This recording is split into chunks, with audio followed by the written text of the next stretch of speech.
Aujourd'hui, 1er avril, c'est le jour des changements. Les retraites augmentent de 1% à partir d'aujourd'hui. Une prime de solidarité active de 200 € va également être versée dans les prochains jours à 3,8 millions de foyers modestes. Et le prix du gaz qui baisse de 11,3%. Changement également de l'assurance chômage, durée de cotisation, durée d'indemnisation.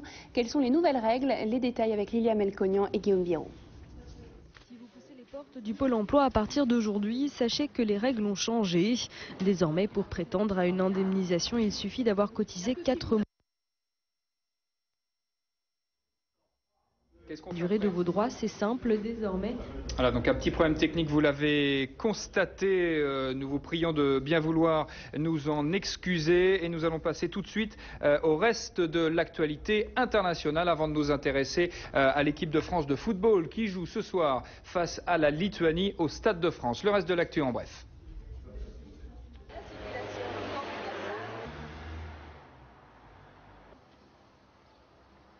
Problème technique, veuillez nous en excuser. Si en régie on peut me dire sur quoi on va partir, quel magnéto est prêt tout de suite. Le reste de l'actualité internationale, allons-y.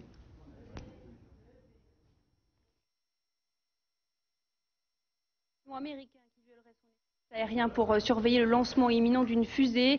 Hier déjà, Pyongyang avait affirmé que des avions espions américains avaient intensifié leur vol au-dessus d'une région du nord-est de la Corée.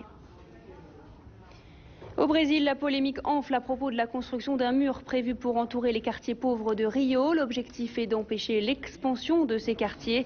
La construction a déjà commencé dans 2 favelas. L'une d'elles avait été occupée par la police en novembre pour contrôler les crimes et la violence dus essentiellement au trafic de drogue. À l'occasion du 20e anniversaire de la destruction du mur de Berlin, la campagne Be Berlin a débuté à New York. Des artistes sont invités à écrire des messages de paix, d'espoir et d'unité sur des répliques du mur. Voilà, je vous demande de bien vouloir nous excuser pour tous ces problèmes techniques.